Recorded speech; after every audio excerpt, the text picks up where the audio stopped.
නමෝ තස්ස භගවතෝ அரஹතෝ சம்மா சம்புத்தස්ஸ. வசந்தம் தொலைக்காட்சி நேயர்கள் அனைவருக்கும் அன்பார்ந்த காலை வணக்கம். அன்பார்ந்த புண்ணியவான்களே, உங்கள் வாழ்க்கையிலே நிறைய நேரங்களில் உங்கள் வாழ்க்கைக்கு கவலைகள் அதிகரிப்பதற்கு காரணம், பிரச்சனைகள் அதிகரிப்பதற்கு காரணம், மற்றவர்கள் உங்களை குறை சொல்லுவதற்கு காரணம், நீங்கள் மற்றவர்களை குறை சொல்வதற்கு காரணம் என்னவாக இருக்கின்றது தெரியுமா? வாழ்க்கையிலே நாங்கள் கடைபிடிக்க வேண்டிய விஷயங்கள் எவ்வளவோ இருக்கின்றது. வாழ்க்கையில் ஒரு மனிதன் படிக்க வேண்டிய விடயங்கள் எவ்வளவோ இருக்கின்றது. புரிந்து கொள்ள வேண்டிய விடயங்கள் எவ்வளவோ இருக்கின்றது. நல்லதை பார்ப்பதற்கு எவ்வளவோ இருக்கின்றது. நல்லதை கேட்பதற்கு எவ்வளவோ இருக்கின்றது. ஒரு மனிதன் வாழ்க்கையிலே அதிகமாக சீலங்களை கடைபிடிக்க வேண்டும் என்று தர்மம் சொல்லுகின்றது. ஏதோ பிறந்தோம், பால் குடித்து வளர்ந்தோம், பாடங்கள் படித்தோம், அதன் பிறகு படிப்பித்தோம், எப்படியோ வாழ்க்கை ஓடியது, இறுதியில் இந்த ஆன்மாவும் பிரிந்தது என்று நினைத்து வாழ முடியாது. அழகான வாழ்க்கை அல்லவா இது? ஆகையால் வாழ்க்கையிலே நீங்கள் முதலாவதாக கடைபிடிக்க வேண்டிய ஒரு விடயம் பொறுமையை. வாழ்க்கையில் ஒரு மனிதன் பொறுமையை ஒரு பிரதான அம்சமாக கடைபிடிக்க வேண்டும். பொறுமையை ஒரு பிரதான அம்சமாக கடைபிடிக்க வேண்டும். அதிகமாக அன்பார்ந்த வசந்தம் தொலைக்காட்சி நேயர்களே, என் வாழ்க்கையில் பல அனுபவங்களின் ஊடாக தான் நான் இன்று உலகத்திற்கு தர்மத்தை போதிக்கின்றேன். கௌதம் புத்த பகவானுடைய தர்மத்தை படித்து அதில் எது சரிப்பிழை பார்த்து எனக்கு என்ன பிடித்திருந்ததோ அதை வைத்து தான் நான் என் வாழ்க்கையில் தர்மத்தினூடாக பல அனுபவங்களின் ஊடாக தான் தர்மத்தை போதிக்கின்றேன். புத்தகத்தின் அனுபவத்தை விட சமூகத்தின் அனுபவம் தேவைப்படுகின்றது அல்லவா ஒரு மனிதனுக்கு? அப்பொழுது நீங்கள் வாழ்க்கையில் முதலாவதாக கடைபிடிக்க வேண்டிய சீலம் பொறுமையை ஒரு பிரதான அம்சமாக கடைபிடிங்க. கேட்டுக்கொண்டு நினைப்பீர்கள், சாது அவர்களே, அதை தானே என் வாழ்க்கையில் கடைபிடிக்க முடியாமல் இருக்கின்றது என்று. முடியும். ஒரு மனிதனால் முடியாதது என்று ஒன்றுமே கிடையாது. கௌதம் புத்த பகவான் எடுத்த முயற்சி இன்று உலகத்திற்கு தர்மத்தை போதித்தார் அல்லவா? என் வாழ்க்கையில் நான் எடுத்த முயற்சி தர்மத்தை 2-3 மொழிகளில் இன்று உலகத்திற்கு போதித்து கொண்டிருக்கிறேன் அல்லவா? முயற்சி தான். முயற்சி செய்து பாருங்கள். வாழ்க்கையில் பொறுமையை ஒரு பிரதான அம்சமாக கடைபிடிங்க. பொறுமையை அதிகமாக கடைபிடிக்கும் போது வாழ்க்கையிலே அவ்வளவு நல்ல ஒழுக்கங்கள் வந்து சேரும். பொறுமை இல்லாமல் எதை கடைபிடித்தாலும் அது ஒழுக்கத்தின் கணக்கிலே போய் சேராது. நன்றாக யோசித்து பாருங்கள். இந்த தர்மம் அவ்வளவு சுருக்காக யாராலையும் ஏற்றுக்கொள்ள முடியாது, புரிந்து கொள்ள முடியாது. இதற்கு தேவை பொறுமை. பொறுமையை கடைபிடிங்கள். அடிக்கடி அதான் சொல்லிக் கொண்டிருக்கின்றேன். வாழ்க்கையில் பொறுமையை ஒரு பிரதான அம்சமாக கடைபிடிங்கள். உங்கள் வாழ்க்கையில் நீங்கள் தேவையில்லாத விஷயம், கடைபிடிக்க கூடாத விஷயம் கோபம். ஒரு மனிதனுடைய வாழ்க்கையில் அதிகமாக கோபம் இருந்தால், ஒரு மனிதன் அதிகமாக கோபப்பட்டால், அந்த மனிதன் எவ்வளவு படித்த பட்டதாரியாக இருந்தாலும் அறிவாளியாக இருந்தாலும் வாழ்க்கை சிறப்பாக இருக்காது. எது இருந்தும் வேலை இல்லையே. இருக்க வேண்டிய விடயம், இருக்க வேண்டியது பொறுமை அல்லவா? பொறுமைதான் வாழ்க்கைக்கு முக்கியம். இந்த பொறுமையை வாழ்க்கையில் கடைபிடிப்பது கடினம். அதை முயற்சி செய்து பாருங்கள். ப்ராக்டிஸ் செய்ய வேண்டும். பௌத்த தர்மம் என்பது ப்ராக்டிஸ் பண்ணுவது, அதை கடைபிடிப்பது, செயல்படுத்துவது. ஆகையால் வசந்தம் தொலைக்காட்சி நேயர்களே, ஒவ்வொரு நாளும் உங்களுக்கு போதிக்கும் இந்த வார்த்தைகள் உங்களுக்காக, ஒவ்வொரு நிமிடமும் உங்களுக்காக. முடிந்தால் இதுகளை கேட்டு உங்கள் வாழ்க்கையிலே பொறுமையை பிரதான அம்சமாக கடைபிடியுங்கள். கோபத்திலிருந்து விடுபடுங்கள். வாழ்க்கை சிறப்பாக இருக்கும். நன்றி கூறி விடைபெறுகின்றேன். வணக்கம். ஓம் வாக்குண்டாம் நல்ல மனமுண்டாம் மாமலரால் நோக்குண்டாம் மேனி நுடங்காது பூக்கொண்ட துப்பார் திருமேனி தும்பி கையான் பாதம் தப்பாமல் சார்வார் தமக்கு. ஓம் நமச்சிவாய. மேன்மைகள் சைவ நீதி விளங்குக உலகமெல்லாம். நோயற்ற வாழ்வே குறைவற்ற செல்வம். அந்த நோய் நொடி இல்லாத வாழ்வு இந்த உலக மக்கள் எல்லோரும் வாழ வேண்டும் என்று கலியுகத்தின் காந்தமலை ஜோதியாகிய சபரிமலை சுவாமி ஐயப்பனுடைய திருவடிகளை சிறந்தாழ்த்தி வசந்தம் தொலைக்காட்சி நேயர்கள் அனைவருக்கும் சர்வதேச இந்து மத குருபீடம் அகில இலங்கை சபரிமலை ஸ்ரீ சாஸ்தாபீடத்தின் சார்பில் இனிய காலை வணக்கங்களும் நல்லாசிகளும். இன்றும் மங்களகரமான விஸ்வாவசு வருஷம் வைகாசி மாதம் 4ஆம் நாள் 18/5/2025 ஞாயிற்றுக்கிழமை. இன்று மலர்ந்திருக்கின்ற இன்றைய பொழுதும் நம் எல்லோருடைய வாழ்விலும் எல்லா விதமான சிறப்புகளும் வெற்றிகளும் கிடைக்க வேண்டும் என்று இறைவனை பிரார்த்தித்து இன்று பானு வாரம் என்று போற்றுகின்ற ஞாயிற்றுக்கிழமை சூரிய பகவானை வழிபாடு செய்வதற்கு ஒரு சிறந்த நாள். அதிகாலையிலே சூரியன் உதிக்கின்ற பொழுது பிரார்த்தனை செய்தால் வாழ்வில் உயர்வுகளெல்லாம் கிடைக்கக்கூடியது. பொதுவாக நாம் இந்த இறை வழிபாடுகள் ஆலயங்களிலே சென்று வழிபாடுகள் செய்வோம். வழிபாடுகள் செய்கின்ற பொழுது அங்கே பலரையும் நாங்கள் பார்க்கக்கூடியதாக இருக்கும். அதில் ஒரு சிலர் நான் தினமும் வந்து சாமி கும்பிட்றேன், எனக்கு உன்னையும் காணல, ஒரு பலனும் கிடைக்கல, இந்த என் வீட்டுக்கு முன் வீட்டுக்காரன் கோயிலுக்கே போக மாட்டான், நல்லா இருக்கிறான் என்று அடுத்தவரை பற்றி குறை பேசிக்கொண்டே இருப்பார்கள். நாம் ஆலயங்களுக்கு சென்று வழிபாடு செய்கின்ற பொழுது நம்முடைய வாழ்வில் நாம் எதையெல்லாம் செய்ய வேண்டுமோ அவற்றை சரிவர செய்தால் அனைத்தும் நல்லதாக நடக்கக்கூடியது. எண்ணங்கள் நல்லதாக இருந்தால், சிந்தனைகள் நல்லதாக இருந்தால், செயல்கள் நல்லதாக இருந்தால் நடப்பவையெல்லாம் நல்லதாகவே அமையக்கூடியது. இந்த நடப்பது எல்லாமே நல்லதாகத்தான் இருக்கும். ஒவ்வொன்றும் எங்களுடைய எண்ணங்களை பொறுத்தது. ஒரு ஊரிலே ஒரு பரம ஏழை, அவனுக்கு 4-5 குழந்தைகள், பெரிய குடும்பம், வறுமையிலே இருக்கிறான். தினமும் சாப்பாட்டுக்கு கஷ்டம், பெரிய வேலை அவனுக்கு கிடையாது. அங்கங்கு சென்று சின்ன சின்ன வேலைகளை செய்து ஒரு சிறிய வருமானத்தை கொண்டு வருவான். அதை கொண்டு வந்து ஒரு கஞ்சியை காய்ச்சி இந்த பிள்ளைகளுக்கு உணவாக கொடுப்பான். இவ்வாறு பிள்ளைகளும் பெரியவர்களாக வளர்ந்து விட்டார்கள். எனவே அவர்களுக்கு ஏனைய உடுப்புகள், பாடசாலை செலவுகள் என்று செலவு வந்து கொண்டிருக்கிறது. இவனுடைய வருமானம் போதாது. இவன் என்ன செய்வதென்றே தெரியவில்லை. சரி, அவ்வாறு எண்ணிக்கொண்டு பக்கத்திலே உள்ள கோயிலில் போய் கொஞ்ச நேரம் மனசுக்கு ஆறுதலுக்கு சாமி கும்பிட்டுட்டு வருவோம் என்று போகிறான்.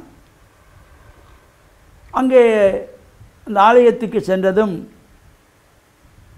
இவனோடு இதற்கு முன்பு ஒரு இடத்திலே வேலை செய்த இன்னும் ஒரு ஏழை இருவருமா சந்தித்து பேசிக்கொள்ளுகிறார்கள். அப்பொழுது அவன் சொல்லுகிறான், கவலையை விடு, இந்த கோவிலுக்கு வடக்கு திசையிலே, இந்த குபேர திசைன்னு சொல்வார்களே, அந்த வடக்கு திசையிலே அந்த ஆலமரத்துக்கு கீழே ஒரு சாமியார் இருக்கிறார். அவரிடத்திலே போய் உன்னுடைய குறையை சொல்லு, நிறைய பேர் வந்து போகிறார்கள், நீ கவலையை விடு, நிச்சயமாக உனக்கும் ஒரு நல்ல எதிர்காலம் கிடைக்கும் என்று இந்த நண்பன் சொல்லுகிறான். இவனுக்கு இவன் சற்று முட்கோபக்காரன். சரி போட பைத்தியக்காரா, இவ்வளோ காலமாக எவ்வளோவெல்லாம் செய்துட்டேன், ஒரு பலனையும் காணல, இனி இந்த சாமியாரை போய் பார்த்து என்ன தான் சாமியார் செய்ய போகிறாரோ, சரி, எதுக்கும் அவன் சொன்னதற்காக போவோம் என்று போகிறார். சரி, அதற்கு முன்பு ஒரு கால் வீட்டுக்கு போய் வருவோம் என்று மீண்டும் வீட்டுக்கு வருகிறார். அந்த வளவிலே இருந்த 2-3 பூக்களை எடுத்துக்கொண்டு கோவிலில் கொண்டு போய் கொடுப்போம் என்று போகிறார். போகிற பொழுது இங்கே மனைவி சத்தம் போடுகிறாள், வேலை வெட்டி கூட போகாமல் இப்படி திரியிறியே, பிள்ளைகளெல்லாம் பட்டினி, ஒருவேளை உணவு கூட கொடுப்பது கஷ்டமாக இருக்குது, எங்கேயாவது போய் எதையாவது சம்பாதிச்சுட்டு வா என்று இந்த மனைவியானவள் சொல்லுகிறாள். ஒரு இல்லறத்திலே இல்லாள் அகத்திருக்க இல்லாதது ஒன்றில்லை என்றார் வள்ளுவர். நல்ல மனைவி ஒருவனுக்கு வாய்ப்பாளாக இருந்தால் அந்த குடும்பத்திலே இல்லை என்பதற்கு எதுவுமே இருக்காதாம். இங்கே இப்படி ஒரு மனைவி அவனுக்கு வாய்த்தாள். எங்கேயாவது போய் எதையாவது கொண்டு வா என்று சொல்லுகிறாள். இவன் சரி என்று போகிறான். கோவிலடியிலே போகிறான். அந்த பூவை கொடுத்து விட்டு அந்த சாமியாரை பார்க்கலாம் என்று போகிறான்.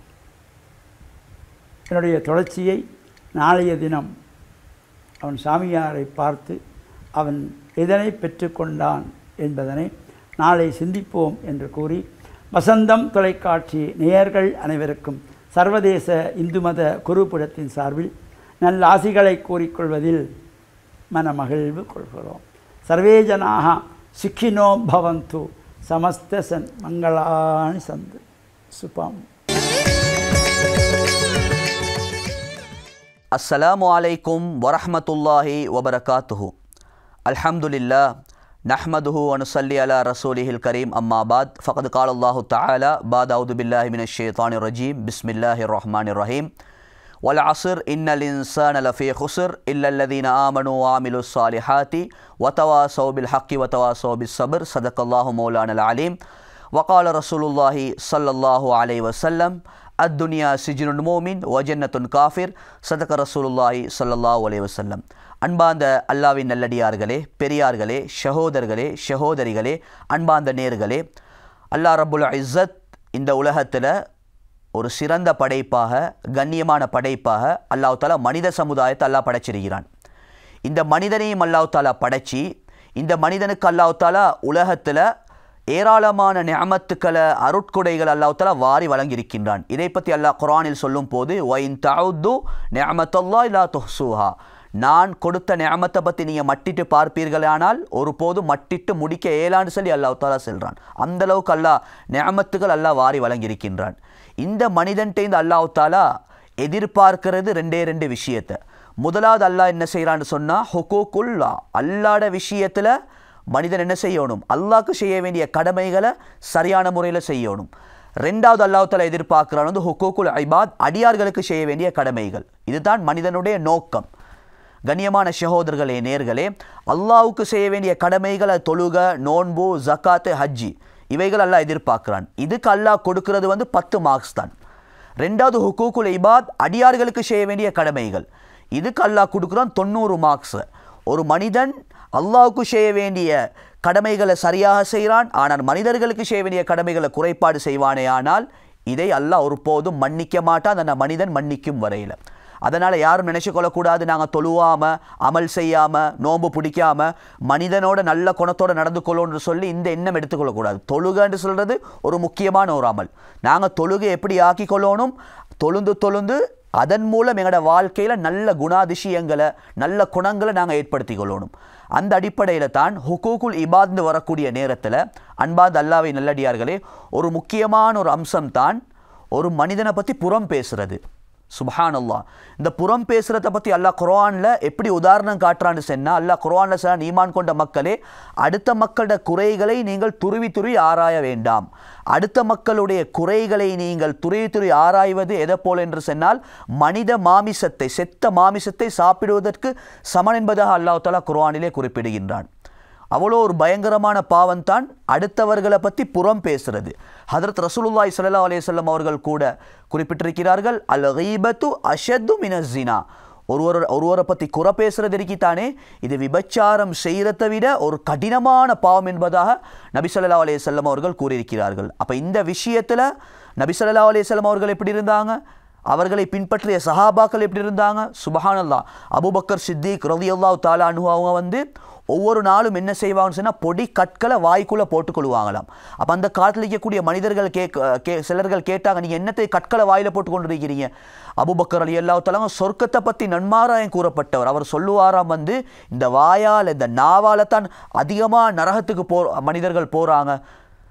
எனக்கு பயமாக இருக்கி இந்த நாவால் தேவையில்லாத வார்த்தைகள் இன்னொருத்தரை பற்றி குறை பேசி நான் அதன் மூலம் நரகத்துக்கு போவேனோ என்ற பயத்தால் தான் என் நாவை நான் பாதுகாத்து கொள்கிறேன் என்பதாக அபூபக்கர் ரலியல்லாஹு தஆலாவும் சொல்லுவாங்களாம். அந்த அளவுக்கு முன்னோர்கள் எங்களே விட நாவுடைய விஷயத்தில் புறம் பேசுகிற விஷயத்தில் மிச்சம் பயந்திருக்கிறாங்க. சுப்ஹானல்லாஹ். கண்ணியமான சகோதரிகளே தாய்மார்களே, அப்போ அந்த அடிப்படையில் குறை பேசுறது புறம் பேசுறதுக்கே ஆக பயங்கரமான பாவம். எந்த அளவுக்குன்னு சொன்னால், யார் அடுத்தவர்களை பற்றி புறம் பேசுவாங்களோ, அவர்கள் இல்லாத நேரத்தில் அவர்கள் வெறுக்கக்கூடிய விடயத்தை பேசுவாங்களோ, நாங்கள் செஞ்ச ஒவ்வொரு நட்காரியங்களும் அப்படி அழிஞ்சு போயிட்டுரும். உதாரணமாக சொல்லப்போனால் ஓட்ட குடத்தில் தண்ணியை நினைக்கிற மாதிரி, ஒருத்தர் குடத்தில் தண்ணியை நினைக்கிறாரு, ஓட்ட குடத்தில் எந்த பிரயோசனமும் இல்லை. அதே மாதிரி தான் நிறைய பேர் தஹஜ்ஜத் தொழுகிறாங்க, அமல் செய்கிறாங்க, எல்லாமே செய்கிறாங்க. ஆனால் அடுத்தவர்களை பற்றி குறை பேசுகிறாங்க. இதன் மூலம் என்ன நடக்குதுன்னு சொன்னால் அவர்களோட அமல்கள் எல்லாம் அடிபட்டு கொண்டு போகுது. கியாமத்துடைய நாளையில் இவர்கள் தான் கை சேதத்துக்குரியவர்கள், அமல் செஞ்சு நரகத்துக்கு போகக்கூடிய ஒரு கூட்டம் தான் இவர்கள் என்பதாக ஹதீஸிலே வந்திருக்கின்றது. எனவே கண்ணியமான சகோதரர்களை பெரியார்களே, புறம் பேசுறது அவ்வளோ பெரிய ஒரு பயங்கரமான பாவம். அது மட்டும் இல்லை, இப்னுல் கைம் அல் ஜௌசியா ரஹிமஹுல்லாஹ் சொல்கிறாங்க, யார் அடுத்தவர்களை பற்றி புறம் பேசுவாங்களோ சக்கராத்துடைய நேரத்தில் அல்லாஹ் இவர்களுடைய வாயிலேருந்து கலிமா அல்லாஹ் தஆலா வெளியாக்க மாட்டானாம். அவ்வளோ பயங்கரமான ஒரு பாவம். அப்போ இன்றைக்கு பயங்கரமான பாவம்னு சொல்லி எதெல்லாம் எங்களுக்கு சொல்லித்தரப்பட்டிருக்கோ இன்றைக்கு சர்வசாதாரணமாக போயிட்டு விட்டது. குடும்பங்களுக்குள்ளால் சர்வசாதாரணமாகி விட்டது. முன்னுக்கு சிரித்து பேசுறது, பின்னுக்கு அவங்கள விட்டு அனுப்பினதன் பின்னால் பின்னுக்கு பேசுகிறாங்க. பெரிய ஒரு பாவம். சுப்ஹானல்லாஹ். புறம் பேசுறது மட்டும் இல்லை, ஒருத்தருக்கு நாங்கள் கண்ணால் ஜாடை செய்கிறது, கண் சாடை செய்கிறது, கண்ணை காட்டுறது, இது கூட பெரும் பாவம் என்பதாக உலமாக்கள் கிதாபில் எழுதியிருக்கிறார்கள். எனவே அன்பார்ந்த அல்லாஹ்வின் நல்லடியார்களே, யாரையும் பற்றி நாங்கள் புறம் பேசக்கூடாது. ஏண்டா ஒரு மனிதனை அல்லாஹ் படைச்சி எல்லா மனிதர்கள்ட்டையும் அல்லாஹ் குறைபாடு அல்லாஹ் வச்சுக்கிறான். யாரும் பெர்ஃபெக்ட் இல்லை உலகத்தில். மனிதன்ற ரீதியில் வரக்கூடிய அந்த குறை அல்லாஹ் தானே வச்சான். அப்போ அல்லாஹ் வச்ச குறையை நாங்கள் இன்னொருத்த தெளிவாக பேசுறது வந்து நாங்கள் அல்லாஹ்வை குறை பேசுகிற மாதிரி. இதைத்தான் அல்லாஹ் இதை ஒரு பயங்கரமான பாவமாக அல்லாஹ் தஆலா ஆக்கியிருக்கின்றான். எனவே கண்ணியமான சகோதரர்களே பெரியார்களே, குறைகள்னு சொல்கிறது எல்லாத்துக்கிட்டும் இருக்கி. ஒரு மனிதன்ட்ட தவறுண்டு விளங்கிச்சா நாங்கள் அவர்களோட உள்ளத்தை உடைக்காத முறையில் நேரடியாக முறையில் போயிட்டு அவரோட குற்றத்தை அவர்களோட குறையை நாங்கள் திருத்தி கொடுக்குறது, இதுதான் நல்ல பண்பு. இதைத்தான் அல்லாஹ் ஒவ்வொரு மனுஷன்ட்ட அல்லாஹ் எதிர்பார்க்குறான். நபி ஸல்லல்லாஹு அலைஹி வஸல்லம் அவர்கள் கூட இதைத்தான் எங்களுக்கு சொல்லி காட்டினாங்க. எந்த அளவுக்கு ரசூலுல்லாஹி ஸல்லல்லாஹு அலைஹி வஸல்லமுடைய குணம்னு சொன்னால், விபச்சாரம் செஞ்ச ஒரு மனிதன் ரசூலுல்லாஹ்ட்ட வாராங்க, யார் ரசூலுல்லாஹ் நான் விபச்சாரம் செஞ்சிட்டேன், எனக்கு ஹத்தடிங்க, எனக்கு அதற்குரிய தண்டனை இஸ்லாமிய தண்டனையை நிறைவேற்றுங்க. அப்போ அந்த நேரத்தில் கூட நபி ஸல்லல்லாஹு அலைஹி வஸல்லம் அவங்க நல்லெண்ணம் வச்சாங்க, நீ யோசித்து பார்த்து பேசு, நீ ஒரு நாள் விபச்சாரம் செஞ்சிருக்க மாட்டாய், நீ யார்கிட்ட அதாவது அந்த குறையை மறைக்க பார்த்துருக்கிறாங்க. அப்போ எவ்வளோ நல்ல பண்பு. இன்றைக்கி எந்த அளவுக்குன்னு சொன்னால் இல்லாத குறைகளை கூட நாங்கள் பேசி அடுத்தாக்களை நாங்கள் இழிவான முறையில் நாங்கள் பேசி கொண்டிருக்கிறோம். அதனால் கண்ணியமான சகோதரர், நான் சொல்ல வந்த விஷயம் என்னாண்டா, அல்லாஹ் ஒரு மனிதன்ட்டு எதிர்பார்க்கிறது ரெண்டு விடயம், ஹுகூக்குல்லாஹ், ஹுகூக்குல் இபாத்.